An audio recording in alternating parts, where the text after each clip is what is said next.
Hello नमस्कार student, मैं SP Rathore आपका स्वागत करता हूं अपने चैनल स्मार्ट शिक्षा पर। आज का हमारा जो टॉपिक है वो अपनी मॉडर्न हिस्ट्री की ही हम बात कर रहे थे। हमने 1857 की क्रांति की बात करी थी और उसके परिणाम देखे थे, और अब भारत में उसके परिणामों के साथ कुछ परिवर्तन आते हैं। उन परिवर्तनों के बारे में बात करेंगे। तो देखते हैं वो क्या परिवर्तन आते हैं। पहली बात तो यही जानते हैं कि 1857 की क्रांति का फेल होने का सबसे बड़ा कारण था कि वी वर नॉट ऑर्गेनाइज्ड। मतलब एक हमने ऑर्गेनाइज होकर, संगठित होकर के आंदोलन नहीं किया, बिखरा हुआ आंदोलन था, जिसके कारण से क्रांति फेल हो गई। अब हम भारतीय चाहते हैं कि हम लोग संगठित हों। संगठन के लिए हमें एक संघ या एसोसिएशन की जरूरत पड़ेगी। तो ऐसे ही कुछ संगठन अब हम बनाएंगे। तो देखते हैं वो कौन कौन से संगठन हैं जिनको भारतीय राजनीतिक में, भारतीय स्वाधीनता आंदोलन में राजनीतिक रूप से हमारी आंदोलन के लिए भूमिका निभाई है। तो वो कौन कौन से संगठन हैं, तो मैं आपको सबसे पहले बताता हूं कि वो कौन सा संगठन है जो भारत में राजनीतिक रूप से बनाया गया है। तो सबसे पहली बात करते हैं हम, और ये बात होती है एक सभा के रूप में, बंग भाषा, भारत के राजनीतिक संगठन। यहां टॉपिक का नाम मैं आपको पहले से लिख दूं कि भारत के राजनीतिक संगठन कौन कौन से हैं। राजनीतिक संगठन, इन संगठनों के बारे में बात हो रही है। तो भारत के राजनीतिक संगठन वो कौन से संगठन हैं जो बनते हैं। तो देखें सबसे पहला संगठन कौन सा है इसमें। सबसे पहला संगठन है आपका नंबर 1। यहां बात हो रही है बंग भाषा प्रकाशन सभा की। बंग भाषा प्रकाशन सभा, बंग भाषा प्रकाशन सभा। ये बंग भाषा प्रकाशन सभा क्या है? देखिए, इस सभा की स्थापना, इससे ज्यादा प्रश्न तो नहीं आते, लेकिन आपको पता होना चाहिए भारत के वो पहले राजनीतिक संगठन कौन से थे जो स्वाधीनता आंदोलन के समय बने हैं। तो पहला संगठन है बंग भाषा प्रकाशन सभा। इस बंग भाषा प्रकाशन सभा की बात करें तो इसकी स्थापना होती है, देखिए इसकी स्थापना होगी कलकत्ता में। और कलकत्ता में कब होती है इसकी स्थापना? 1836 में। इसके संस्थापक अगर पूछे आपसे कि भाई इस संस्था को, बंग भाषा प्रकाशन सभा को किसने बनाया, तो इसके संस्थापक का नाम आप याद रखिए, बहुत फेमस नाम है, ये पीछे भी जिक्र आया है। और देखिए ये है राजा राम मोहन राय। इन्होंने और इनके कुछ सहयोगियों ने मिलकर के भारत का पहला एक संगठन बनाया है। यह भारत का प्रथम संगठन है। इसके बारे में क्या चीजें हमें याद रखनी चाहिए? प्रथम संगठन है ये भारत में, प्रथम संगठन है ये भारत का, जो कि बनाया गया है भारतीयों के द्वारा। और इसको बनाने वाले व्यक्ति कौन है? राजा राममोहन राय। इनके समाज सुधार के बारे में भी हम पढ़ेंगे। इनके सती प्रथा आपने सुना ही होगा, सती प्रथा का अंत हुआ राजा राममोहन राय के प्रयासों से हुआ है। तो उनके बारे में डिटेल में पढ़ेंगे। पहली बात कर रहे हैं हम किसके बारे में? इन्होंने एक संगठन बनाया है जिसका नाम है बंग भाषा प्रकाशन सभा, और ये कलकत्ता में बनाया था। और कब बनाया गया था? 1836 में बनाया गया था। और बनाने वाले हैं राजा राममोहन राय। दूसरे संगठन की बात करते हैं, एक और संगठन। यहां हम बहुत सारे संगठन बनते हैं, लेकिन मैं आपको मेनली 2-3 संगठनों के बारे में ही बताऊंगा जिनसे एग्जाम में क्वेश्चन आने की पूरी संभावना रहती है। तो अगले संगठन के बारे में देखें, कौन सा है? दूसरा। दूसरा जो राजनीतिक संगठन है वो है आपका,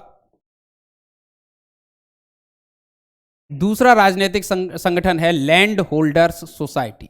land holders society. Land holders कौन होते हैं? लैंड होल्डर्स किसे कहा जाता है? तो लैंड होल्डर्स कहा जाता है जमींदारों को, यानी कि जमींदारी सभा। क्या नाम हुआ हिंदी में अगर इसे कहें? तो जमींदारी सभा। ये जमींदारों की सभा है। सीधा सा नाम से पता चलता है कि ये सभा है लैंड होल्डर सोसाइटी। तो ये किसके लिए होगी? लैंड होल्डर सोसाइटी होगी जमींदारों के लिए। ये जमींदारों के हित में प्रयास करेगी। लेकिन बात यही आती है कि ये कब और कहां स्थापित होती है। तो इसकी स्थापना के संबंध में आपको याद रखना है कि ये 1838 में स्थापित होती है, कलकत्ता में स्थापित होती है। और इसके संस्थापक कौन हैं? इसके संस्थापक में आपको याद रखना है, इसके संस्थापक हैं आपके द्वारका नाथ टैगोर। कौन है? द्वारका नाथ टैगोर हैं, ये हैं इसके संस्थापक। इनके साथ और भी लोग हैं। अब बात आ रही है कि भाई ये संस्थाएं करेंगी क्या, इसकी खासियत क्या है। लैंड होल्डर सोसाइटी भारत का प्रथम राजनीतिक संगठन माना जाता है। भारत का प्रथम राजनीतिक संगठन माना जाता है, प्रथम राजनीतिक संगठन है ये भारत का। यहां आपको यह बात अच्छे से याद होनी चाहिए कि लैंड होल्डर सोसाइटी किसके लिए कार्य करेगी? लैंड होल्डर सोसाइटी काम करेगी जमींदारों के हित में। तो ये कोई स्वाधीनता के आंदोलन के लिए भाग नहीं ले रही है, बल्कि अपने जमींदारों के हित में काम कर रही है। बस आपको याद होना चाहिए भारत का प्रथम राजनीतिक संगठन कौन सा है, तो वो कौन सा माना जाएगा, लैंड होल्डर सोसाइटी या जमींदारी सभा। और इसकी स्थापना कब होती है, 1838 में होती है। कहां पर, कलकत्ता में। और इसके संस्थापक कौन है, द्वारकानाथ टैगोर इसके संस्थापक हैं। ठीक है, नेक्स्ट एक संगठन की बात करते हैं, और वो संगठन कौन सा है, अगला संगठन जिसकी स्थापना होती है तीसरे नंबर पे, यहां मैं आपको बता दूं इस संगठन का नाम है पूना सार्वजनिक सभा। ये भी प्रख्यात सभा थी, एक संगठन था पूना सार्वजनिक सभा। पूना सार्वजनिक सभा, पूना सार्वजनिक सभा की स्थापना के बारे में देखें तो इसकी स्थापना होती है 1870 में। कब स्थापित होती है पूना सार्वजनिक सभा, चूंकि नाम से ही पता चलता है कहाँ स्थापित हुई है, पुणे महाराष्ट्र में। कहाँ पर स्थापित हो रही है, पुणे महाराष्ट्र में ये सभा स्थापित की जाती है। बात आती है कि इसको किसने, इसके संस्थापक कौन है भाई, है ना, ये पूछा जा सकता है एग्जाम में, और पूछा भी गया है कि पूना सार्वजनिक सभा किसने स्थापित की थी।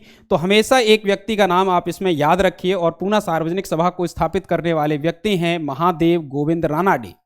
कौन है, एमजी रानाडे, महादेव गोविंद रानाडे, यानी कि एमजी रानाडे। इसको स्थापित करने वाले व्यक्ति हैं महादेव गोविंद रानाडे। महादेव गोविंद रानाडे ने ये स्थापित किया है। अगली बात करते हैं अगले संगठन के बारे में, और देखिए इनका काम क्या है, राजनीतिक चेतना जगाना। भारत के लोगों में राजनीतिक चेतना का विकास करना इनका उद्देश्य है। चेतना का विकास करना ही इनका उद्देश्य माना जाता है। भारतीय लोग राजनीतिक रूप से निष्क्रिय थे, इसीलिए तो पराधीन हुए हम, क्योंकि हमें राजनीतिक चेतना थी नहीं। हम समझते ही नहीं थे कि वो वाली कहावत है कि ना, को निरप हो हमें कहानी। तो हमें इस बात को समझने वाले भारतीय लोग थे, ये समझ ही नहीं पाए कि आज राजाओं के गुलाम है, कल अंग्रेजों के गुलाम होंगे, परसों किसी और के गुलाम होंगे। तो हमें कुछ ऐसा प्रयास करना चाहिए जिससे कि हम पर कोई गुलामी ना कर सके। हमें राजनीतिक रूप से सशक्त होना चाहिए, भागीदारी करनी चाहिए, देश शासन में अपने अधिकारों के लिए लड़ना चाहिए। ठीक है, तो बात करें इसके पूना सार्वजनिक सभा की, तो इसकी स्थापना 1870 में पुणे महाराष्ट्र में होती है। और इसके संस्थापक कौन हैं, इसके संस्थापक हैं आपके महादेव गोविंद रानाडे। एमजी रानाडे के नाम से फेमस रहे हैं ये, एमजी रानाडे। ठीक है, महाराष्ट्र का इन्हें सुकरात भी कहा जाता है। ठीक है, महाराष्ट्र का सुकरात भी इन्हें कहा जाता है। अगले संगठन के बारे में देखते हैं, एक और संगठन कौन सा है वो संगठन। देखिए एक और संगठन है, और इस संगठन का नाम है आपके Indian association. Indian association, Indian association भी एक संस्था है। ये एक बड़ी प्रमुख संस्था है जिसकी स्थापना होती है 1876 में। इसकी स्थापना कब होती है, इंडियन एसोसिएशन की स्थापना होती है 1876 में। और इसके संस्थापक कौन है, इसके संस्थापक हैं आपके दो लोग हैं इसमें, और बहुत प्रमुख नाम हैं इसमें। एक हैं सुरेंद्रनाथ बनर्जी। कौन है इसमें, इसके संस्थापक हैं सुरेंद्रनाथ बनर्जी। इसके संस्थापकों में गिने जाते हैं। कौन गिने जाते हैं, सुरेंद्रनाथ बनर्जी इसके संस्थापकों में गिने जाते हैं, और बहुत फेमस व्यक्ति हैं, प्रमुख व्यक्ति हैं सुरेंद्रनाथ बनर्जी। ठीक है, ये सबसे कम उम्र में आईसीएस यानी कि इंडियन सिविल सर्विस में चुने जाने वाले व्यक्ति रहे हैं। और इन्होंने क्या किया है, इस सभा ने, इंडियन एसोसिएशन ने जो आंदोलन चलाया है वो देखिए कलकत्ता में ही स्थापित हुई है। ठीक है, अब बात आती है कि इसने किया क्या है, इसने सिविल सर्विस आंदोलन चलाया था। इसने क्या चलाया, सिविल सर्विस आंदोलन चलाया था। इसने क्या चलाया, सिविल सर्विस आंदोलन चलाया है भाई। किसने चलाया है सिविल सर्विस आंदोलन, और वो चलाया है इंडियन एसोसिएशन ने, जिसके संस्थापक हैं सुरेंद्रनाथ बनर्जी। सुरेंद्रनाथ बनर्जी ने ये चलाया है। और इसको लेकर के ये सबसे कम उम्र में, देखिए पहले जो सिविल सर्विस परीक्षा होती थी उसमें आयु सीमा थी कम से कम न्यूनतम 21 वर्ष थी, जिसे घटाकर के अंग्रेजों ने 19 वर्ष कर दिया था। इसके विरोध में ये आंदोलन चलाते हैं कि आयु सीमा क्यों घटाई जा रही है। ठीक है, अगली संस्था की बात करते हैं, और सबसे महत्वपूर्ण संस्था जो बाद में पूरे भारतीय राष्ट्रीय आंदोलन में लगातार सक्रिय रहेगी, और यह संस्था है आपकी इंडियन नेशनल कांग्रेस। भारतीय राष्ट्रीय कांग्रेस की स्थापना, भारतीय राष्ट्रीय कांग्रेस की स्थापना, भारतीय राष्ट्रीय कांग्रेस की स्थापना, भारतीय राष्ट्रीय कांग्रेस की स्थापना की बात हो रही है। भारतीय राष्ट्रीय कांग्रेस की स्थापना की बात करते हैं यहां पर। अब हम भारतीय राष्ट्रीय कांग्रेस की स्थापना, क्या होता है भारतीय राष्ट्रीय कांग्रेस की स्थापना में? देखिए, भारतीय राष्ट्रीय कांग्रेस की जो स्थापना होगी, उस स्थापना में कुछ बातें आपको समझनी हैं। ये वो संगठन है जो कि सबसे प्रमुख संगठन के रूप में उभरेगा, लगातार जब तक भारत आजाद नहीं हो जाएगा तब तक रहेगा, उसके बाद भी ये रहेगा। ठीक है, क्यों रहेगा, क्या परिस्थितियां होंगी, इसके बारे में देखते हैं। पहली चीज इसकी स्थापना के संबंध में आती है कि इसकी स्थापना क्यों हुई, कैसे हुई, किसने की। तो इसमें आपको समझना होगा कि भाई ये संस्था बनाई क्यों गई है। पहली चीज तो ये बात आप जान लीजिए कि भारतीय राष्ट्रीय कांग्रेस की स्थापना सिर्फ इसलिए की गई थी कि भारतीय लोगों को एकजुट एक संस्था के रूप में इकट्ठा किया जा सके। अंग्रेज ये बहुत अच्छे से जानते थे कि जो 1857 की क्रांति हुई है वो परिणाम है भारतीयों की एकता का, उनके संगठन का, लेकिन वो आंदोलन के समय वो एक नहीं रह पाए। वो जानते हैं अंग्रेज की भारतीयों के अंदर वो क्षमता है कि वो जब चाहे तब ब्रिटिशर्स को बाहर निकाल सकते हैं, लेकिन यदि वे संगठित हों तब। इसलिए अंग्रेज ये चाहते हैं कि भारत के लोग या भारतीय लोग क्या करें, एक आंदोलन ना करें, बल्कि हमसे वार्तालाप के जरिए अपनी डिमांड्स हमको दें। और इसी उद्देश्य के साथ उस समय के तत्कालीन वायसराय लॉर्ड डफरिन भारत में एक ऐसे संगठन की स्थापना करवाने का प्रयत्न करते हैं जो कि अंग्रेजों के साथ और जनता के साथ, यानी कि जनता और अंग्रेजों के बीच में मीडिएटर का काम करे। तो यही इसी रूप में इस संस्था की स्थापना होती है। कहाँ होती है, कब होती है? तो इसकी स्थापना के संबंध में यदि हम देखें तो इसकी स्थापना कब हुई? इसकी स्थापना होती है 1885 में। 1885 में कहां पर होती है? बंबई में इसकी स्थापना होती है। बंबई के तेज बहादुर सतपाल जो संस्कृत कॉलेज था उसमें होती है, बंबई में होती है। अब बंबई में इसकी स्थापना होती है तो बात आती है कि भाई इसके फिर संस्थापक कौन हैं? कौन हैं जो कांग्रेस की स्थापना करते हैं? तो ये हैं Alexander Octavian Hume. Alexander Octavian Hume, A.O. Hume. A.O. Hume स्थापित करते हैं। ये कौन है? एक रिटायर्ड आईसीएस हैं। ये एक रिटायर्ड आईसीएस अफसर थे, स्कॉटलैंड के रहने वाले थे। कहां के रहने वाले हैं? स्कॉटलैंड। स्कॉटलैंड ब्रिटेन का ही एक पार्ट है। स्कॉटलैंड ये वहां के निवासी हैं जो कि भारत में इंडियन सिविल सर्विस के अधिकारी थे और ये भारत में इंडियन नेशनल कांग्रेस की स्थापना करते हैं। लेकिन ये बात याद रखिए कि कांग्रेस नाम किसने दिया है? इंडियन नेशनल कांग्रेस नाम किसके द्वारा दिया गया है? इंडियन नेशनल कांग्रेस का नाम जो दिया गया है, ये नाम दिया गया है, यानी नामकरण किसने किया है इस संस्था का? इस संस्था का नामकरण किया है दादा भाई नौरोजी ने। दादा भाई नौरोजी, जिन्हें आप जानते हैं the grand old man of India. क्या जानते हैं? The grand old man of India के नाम से भी जाना जाता है, द ग्रैंड ओल्ड मैन। दादा भाई नौरोजी ने इस संस्था को ना भारतीय राष्ट्रीय संघ के नाम से इसकी स्थापना हुई थी। किस नाम से हुई थी? भारतीय राष्ट्रीय संघ। देखिए, भारतीय राष्ट्रीय संघ के नाम से इसकी स्थापना हुई है। भारतीय राष्ट्रीय संघ के नाम से इसकी स्थापना हुई थी, लेकिन दादा भाई नौरोजी के कहने पर इसका नाम इंडियन नेशनल कांग्रेस कर दिया गया था। 1885 में आपके 28 दिसंबर को इस संस्था की स्थापना होती है। ये उस समय का सबसे बड़ा राजनीतिक संगठन बन के उभरता है।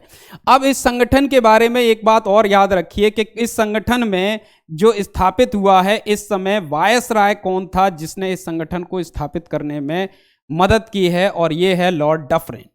ये प्रश्न भी कई परीक्षाओं में पूछा गया है कि भाई जब भारतीय राष्ट्रीय कांग्रेस की स्थापना हुई तो उस समय वायसराय कौन था? Lord Dufferin. कई लोगों ने इसकी आलोचना में ये कहा भी है कि भाई ये बताइए कि जब कांग्रेस की स्थापना हुई तब वायसराय कौन था, या कांग्रेस किसके दिमाग की उपज थी? तो कांग्रेस किसके दिमाग की उपज बताई गई है? लॉर्ड डफरिन के दिमाग की उपज बताई गई है। और संस्थापक हैं इसके A.O. ह्यूम। A.O. ह्यूम वो व्यक्ति हैं जो आजीवन क्या रहे हैं? आजीवन इसके क्या रहे? आजीवन महासचिव रहे। महासचिव, कभी भी कांग्रेस के अध्यक्ष नहीं बने हैं A.O. ह्यूम, याद रखिएगा। कांग्रेस के अध्यक्ष नहीं बने हैं कभी भी। क्या हैं ये? इसके महासचिव रहे आजीवन, यानी कि मरने तक, जब वो मरे तब भी वो इसके महासचिव थे। ठीक है, तो आप बात करते हैं इसके आगे की कहानी कांग्रेस की। तो कांग्रेस की आगे की कहानी यह है कि इंडियन नेशनल कांग्रेस का जो बंबई अधिवेशन है, यानी कि प्रथम अधिवेशन, तो प्रथम अधिवेशन जो इसकी स्थापना हुई है वहीं होगा। प्रथम अधिवेशन कहां पर हुआ है? बंबई में हुआ है। प्रथम अधिवेशन तारीख है मैंने पीछे भी बताई, 28 दिसंबर है 1885 की। ठीक है, इस दिन हुई है। प्रथम अधिवेशन में एक अध्यक्ष बने होंगे निश्चित रूप से, जब भी कोई सभा बनती है तो उसका कोई अध्यक्ष होता है। और अध्यक्ष कौन थे इसके अध्यक्ष बने थे डब्ल्यू.सी. बनर्जी। कौन बने थे? डब्ल्यू.सी. बनर्जी, जो डब्ल्यू का मतलब है व्योमेश चंद्र बनर्जी। कौन है? व्योमेश चंद्र बनर्जी। व्योमेश चंद्र बनर्जी इसके प्रथम अध्यक्ष बने थे। अगर आप देखें तो प्रथम जो अधिवेशन हुआ है स्थापना के समय, प्रथम अधिवेशन में सदस्य कितने थे? प्रथम अधिवेशन के सदस्य कितने पहुंचे थे उस दिन? यानी कि जब इसकी स्थापना हुई तो 72 सदस्य थे कुल, जब कांग्रेस की स्थापना हुई है। कितने सदस्य हैं? 72 सदस्य हैं। आपको बहुत अच्छे से ये चीज याद रखनी होगी कि कितने सदस्य थे। 72 सदस्य थे। प्रथम अधिवेशन के अध्यक्ष व्योमेश चंद्र बनर्जी थे, डब्ल्यू.सी. बनर्जी। और प्रथम अधिवेशन कहां हुआ है? बंबई में हुआ है। ये बात आपको बहुत अच्छे से पता होनी चाहिए। यहां पर आपको यह भी पता होना चाहिए कि भाई आपको ये तारीख 28 दिसंबर, एक परीक्षा में पूछी गई कि कांग्रेस की स्थापना कब हुई। कांग्रेस के जो वार्षिक अधिवेशन होते थे साल के अंत में होते थे, 28 दिसंबर से शुरू होते थे और 31 दिसंबर तक ये अधिवेशन चलते थे। मुद्दा यह है कि नेक्स्ट ईयर के लिए, अगले साल के लिए क्या क्या कार्यक्रम होंगे वो इसमें पेश किए जाते थे और उन पर मोहर लगती थी कि हम ये काम करेंगे। समझ गए आप इस चीज को? तो ये बात आपको याद रखनी है प्रथम अधिवेशन के बारे में। अब बात आती है कांग्रेस के बारे में, किसी किसी ने बहुत कुछ कहा है, तो एक नाम मैं आपको बता दूं कि यहां पर आपको याद रखना है डफरिन की एक। डफरिन क्या कहता है कांग्रेस के बारे में? डफरिन के बारे में आप याद रखिए कि डफरिन ने कहा था कि कांग्रेस क्या है, मतलब छोटे से लोगों का समूह है, बस और कुछ नहीं है। इसकी बहुत ज्यादा इच्छा नहीं है, बहुत ज्यादा इच्छा नहीं है कांग्रेस की स्थापना, बस चाहता है कि विद्रोह ना हो, बस इसलिए स्थापित होने देता है। यहां डफरिन को दिमाग की उपज कहा जाता है। मैं यहां थोड़ा सा आपको कुछ और बताऊं। बात यह डफरिन के अलावा कि कांग्रेस की स्थापना के संबंध में पूछा जाता है कि सेफ्टी बॉल्ब की थ्योरी जुड़ी हुई है। सेफ्टी बॉल्ब की थ्योरी किससे जुड़ी हुई है? सेफ्टी बॉल्ब की थ्योरी जुड़ी हुई है कांग्रेस की स्थापना से। कांग्रेस की स्थापना से क्या जुड़ा हुआ है? सेफ्टी बॉल्ब की थ्योरी जुड़ी हुई है, जिसका मतलब है जो प्रेशर कुकर होता है, प्रेशर कुकर में क्या होता है? एक बॉल्ब लगा होता है। अगर सीटी नहीं निकलेगी, गैस नहीं निकलेगी तो कुकर नहीं फटना चाहिए, यानी कि देश में विद्रोह नहीं भड़कना चाहिए, बल्कि उस छोटे से बल्ब में विस्फोट हो जाए और गैस रिलीज हो जाए, कुकर फटने से बच जाए। अंग्रेज यही तो चाहते हैं कि देश में, पूरे देश में विद्रोह ना हो, लोग अपनी मांगों को प्रस्तुत करें। किसको? कांग्रेस को। और कांग्रेस अंग्रेजों को, है ना, अपने प्राइम मिनिस्टर साहब का, वर्तमान वालों का सुना ही होगा कि कांग्रेस क्या करती है? लव लेटर लिखती है पाकिस्तान को, तो लव लेटर लिखना बंद होना चाहिए। ये वही काम करते हैं कि लव लेटर लिखते हैं अंग्रेजों को, जनता से मांग ले लेंगे और क्या करेंगे? लव लेटर लिख के किसको दे देंगे? अंग्रेजों को। तो इसको लेकर के बाद में विवाद भी होगा। तिलक, लाला लाजपत राय, ये सब भी क्या करेंगे? विवाद भी इस पर करेंगे। ठीक है, तो आप एक बार चाहें तो इसका स्क्रीनशॉट ले लीजिए और मैं सामने से हट जाता हूं।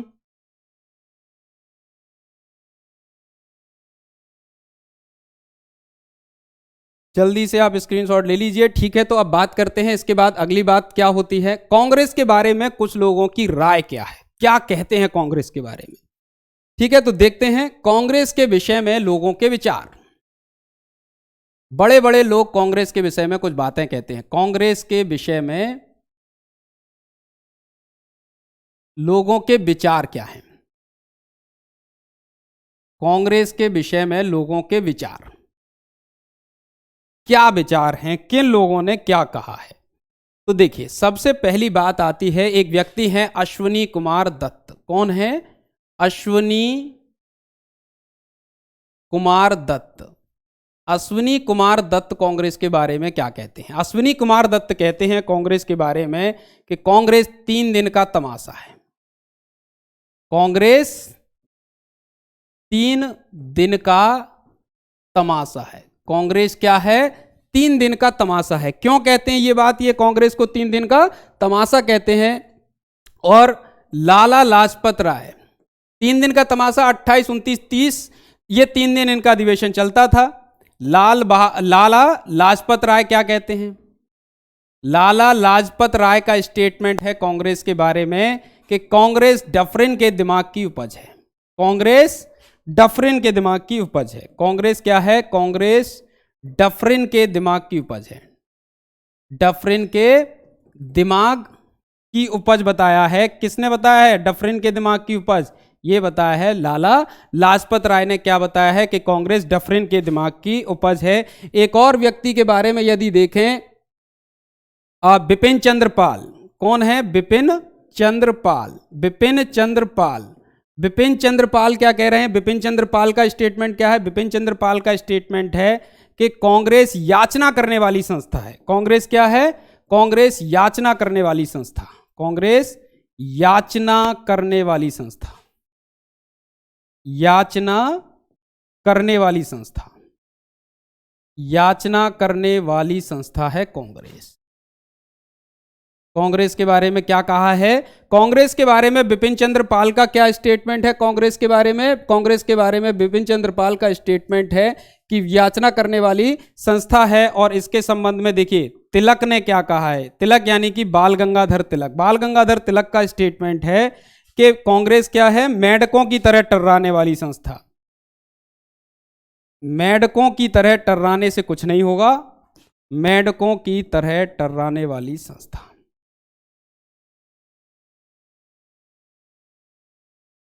क्योंकि ये कहते हैं कि साल में एक बार मिलने से कुछ नहीं होने वाला है भाई। साल में एक बार मिलने से कुछ नहीं होगा।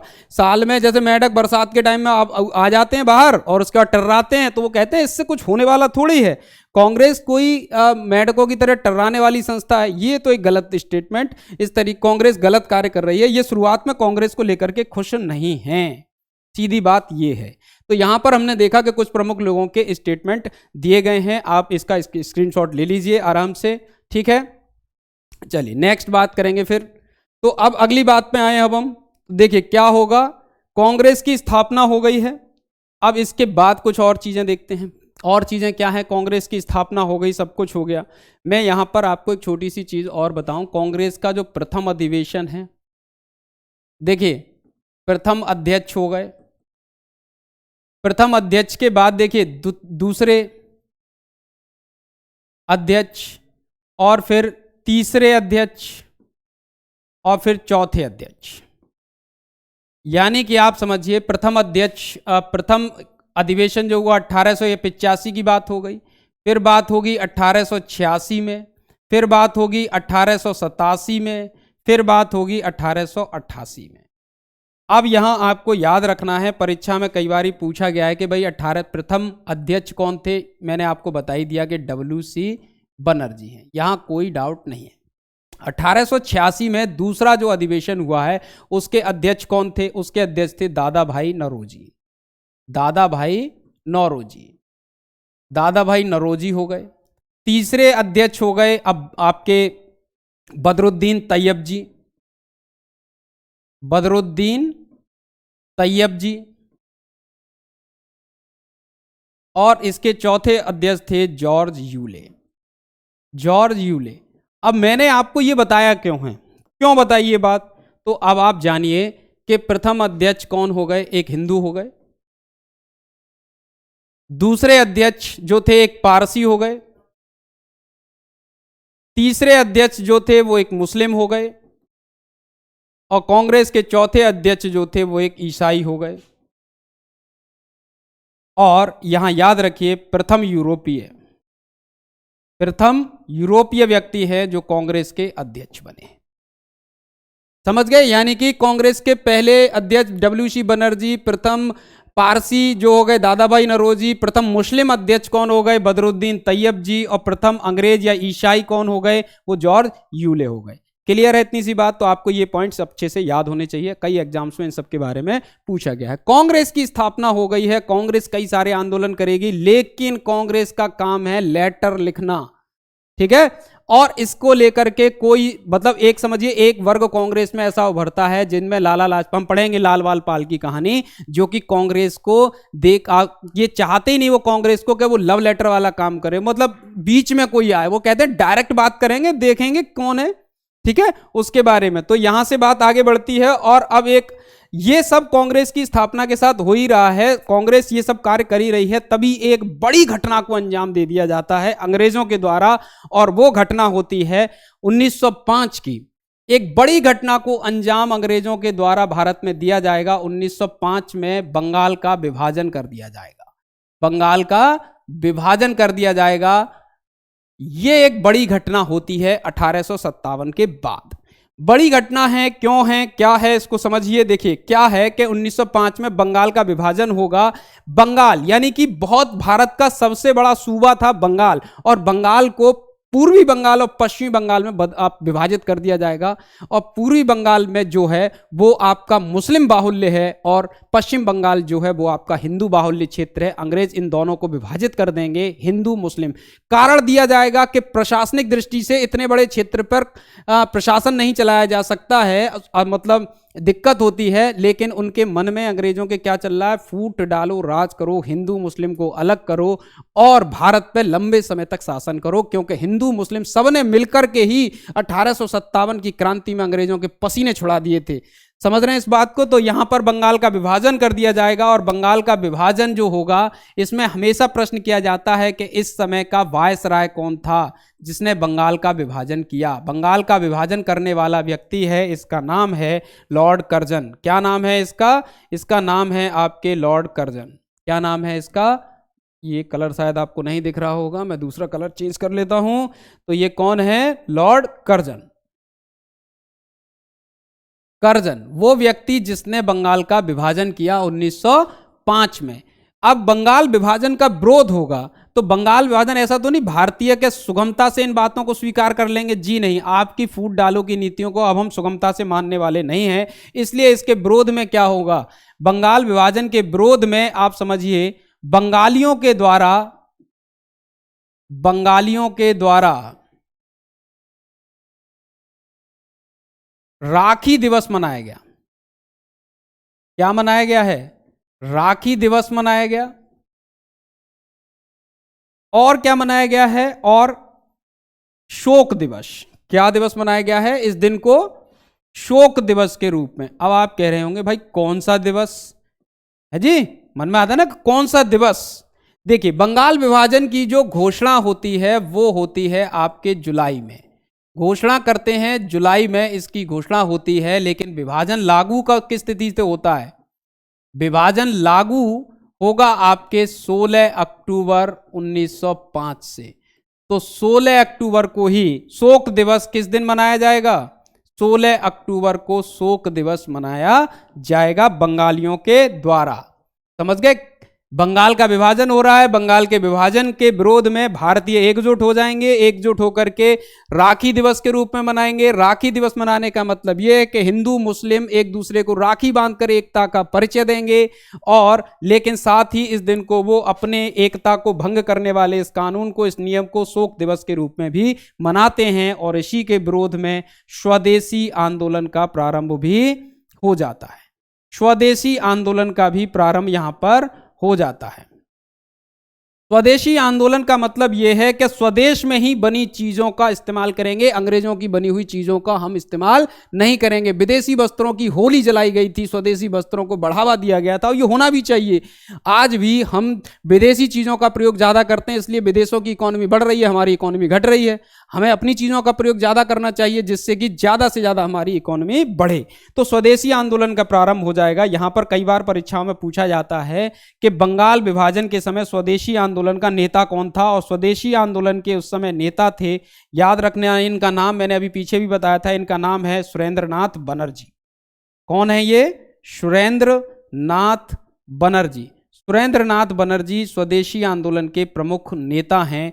समझ गए आप? इसका स्क्रीनशॉट ले लीजिए आप, और अच्छे से आप इसको पढ़ लीजिए, ध्यान कर लीजिए। कर्जन है, सुरेंद्रनाथ बनर्जी का नाम है, 16 अक्टूबर की तारीख है, ये बहुत जरूरी है 1905 के बाद। अगले सवाल, अगली बात पर आते हैं। अगला पॉइंट है हमारा कि इसी आंदोलन के समय, देखिए इसी आंदोलन के समय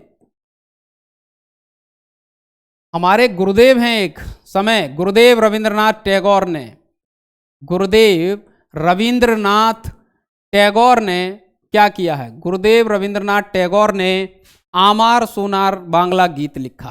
क्या लिखा है? आमार सोनार बांग्ला गीत लिखा। आमार सोनार बांग्ला गीत लिखा। भाई आपको जानकर बड़ा आश्चर्य होगा कि रविंद्रनाथ टैगोर एकमात्र दुनिया के ऐसे व्यक्ति हैं जिन्होंने दो देशों का राष्ट्रगान लिखा है, भारत का और बांग्लादेश का, क्योंकि आमार सोनार बांग्ला जो है अभी में बांग्लादेश का राष्ट्रगान है। ठीक है, तो राष्ट्रगान लिखने वाले दो देशों के एक व्यक्ति हैं, अपने ही देश के हैं, गुरुदेव रविंद्रनाथ टैगोर हैं ये। ठीक है, आज के लिए ये बात आपको बहुत अच्छे से समझ आ गई होगी। अगले बात करते हैं 1905 के बाद हम कहां पहुंचते हैं। 1905 के बाद ये घटना हो ही गई है, उसके बाद में इतना दबाव था अंग्रेजों के ऊपर कि लॉर्ड कर्जन को वापस बुला लिया गया था। इस आंदोलन इतना बड़ा आंदोलन था कि वायसराय को अंग्रेजों ने वापस बुला लिया। छोटा मोटा आंदोलन मत समझिए इसे, ऐसा नहीं है कि भारतीयों को कोई हल्के में ले रहा है, जिन्होंने लिया वो पछताई रहे हैं। तो नेक्स्ट बात करें, 1906 की बात करते हैं। देखिए 1906 में क्या होगा। 1906 में एक घटना होगी और 1906 में अंग्रेज अपनी फूट डालो और राजकुरबाली नीति के तहत मुस्लिम लीग की स्थापना करवा देते हैं। किसकी स्थापना करवा देते हैं? मुस्लिम लीग की स्थापना। मुस्लिम लीग की स्थापना हो जाएगी। यहां पर कब होती है? 1906 में होती है, स्थापना होती है। और ये कर्ता कौन है, इसके संस्थापक कौन है? मुस्लिम लीग के संस्थापक के बारे में आपसे कभी पूछे तो संस्थापक हैं इसके सलीमुल्ला। कौन है? सलीमुल्ला। और एक और व्यक्ति हैं आगा खां। सलीमुल्ला व आगा खां क्या करते हैं? इंडियन मुस्लिम लीग की स्थापना करते हैं। कहां पर करते हैं? ये ढाका में स्थापना होती है इनकी। कहां पर स्थापना होती है? ढाका। लेकिन मैं इसके बारे में आपको इससे ज्यादा कुछ नहीं पढ़ाऊंगा। किसके बारे में? मुस्लिम लीग के बारे में। जिसको पढ़ना है पाकिस्तान वाले पढ़ें इंडियन मुस्लिम लीग के बारे में, जिन्होंने स्थापना की थी। इसी ऐसी संस्था थी जिसने भारत के विभाजन में अहम भूमिका निभाई। इसने ही सबसे ज्यादा चिल्लपो मचाई थी, हल्ला मचाया, सबसे ज्यादा आंदोलन किया, काटमार मचाई भारत के विभाजन के लिए। और इसने एक दिन ऐसा भी आया जब भारत का विभाजन करके ही ये संस्था मानी। तो इसको पाकिस्तान वाले पढ़ें, हम क्यों पढ़ें इसके बारे में इतना। तो हम देख लेते हैं नेक्स्ट पॉइंट के बारे में। 1906 के बाद आते हैं हम 1907 में। 1906 के बाद 1907 की क्या घटना है? 1907 में देखिए एक विशेष घटना होती है। और 1907 की घटना क्या है? वो घटना है आपके कांग्रेस का विभाजन। क्या है? कांग्रेस का विभाजन। कांग्रेस का विभाजन हो जाता है भाई। कब तक टिकती है ना? कांग्रेस का विभाजन होगा। कांग्रेस का विभाजन होगा भी, कहानी पूरी बताऊंगा आपको। कांग्रेस का विभाजन कहां होता है? इसका विभाजन होता है कहां? सूरत अधिवेशन में। कहां पर? सूरत अधिवेशन में कांग्रेस का विभाजन हो जाएगा। ठीक है, सूरत अधिवेशन में अध्यक्ष कौन है?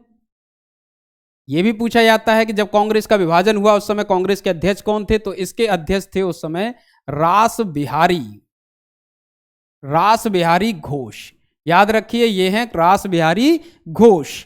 अब आपको समझना है कि इसका विभाजन होता क्यों है और विभाजन होता किस में है। तो कांग्रेस का जो विभाजन होगा वो विभाजन होगा नरम दल व गरम दल में। किस में होगा? नरम दल व गरम दल के बीच कांग्रेस बट जाएगी नरम दल व गरम दल में। नरम दल में तो बहुत सारे नेता हैं। गरम दल के आपको 4 प्रमुख नेता देखने हैं, जिनमें 3 सबसे ज्यादा प्रमुख हैं, जिनका नाम लिया जाता है लाल, बाल और पाल। लेकिन मैंने चौथा नाम भी आपको बताऊं, एक और व्यक्ति हैं अरविंदो घोष।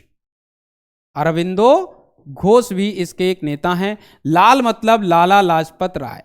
लाला लाजपत राय। लाला लाजपत राय। बाल गंगाधर तिलक।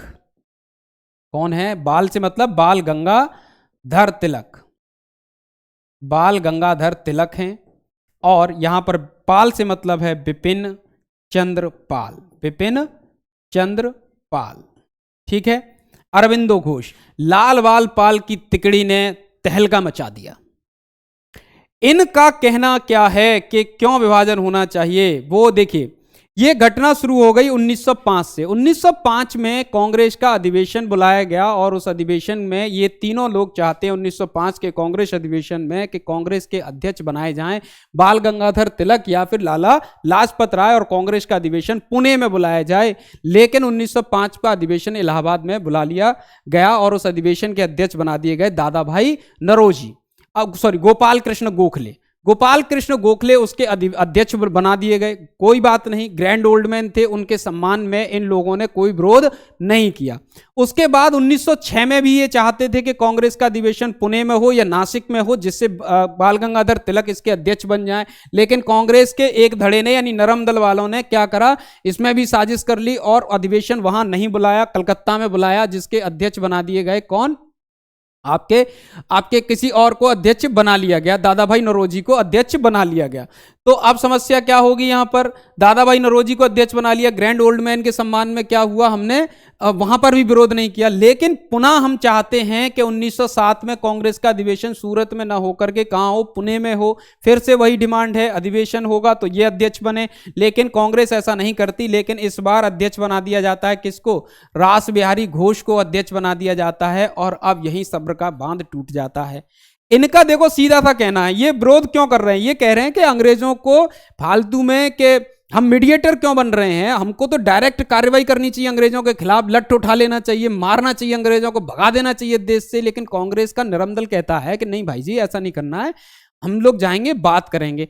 इनका सीधा ऐसे समझ लीजिए जैसे कभी किसी को अनुभव हुआ हो तो एक होता है कि जब लड़का प्रपोज करने जाता है तो समझता है कि मतलब किसी को संग लेके जाता है, ठीक है। तो ये वो संग की ये कह रहे हैं, संग लेके नहीं जाएंगे, डायरेक्ट जाएंगे, या तो चॉकलेट मिलेगी नहीं तो बाम मिलेगी, दोनों में से एक चीज का इस्तेमाल कर लिया जाएगा। तो ये डायरेक्ट की बात कह रहे हैं, या तो हाँ या ना, छुट्टी, बीच में लेटर लिखो, ये करो, ये सब का चक्कर नहीं रखना है। तो क्या होगा, ये लोग विरोध करेंगे और ये वो अधिवेशन है जहां कांग्रेस बिखर जाएगी, दो भागों में टूट जाएगी। गरम दल, इस अधिवेशन में क्या होगा, गरम दल को कांग्रेस से बाहर निकाल दिया जाएगा। गरम दल को कांग्रेस से बाहर निकाल दिया गया।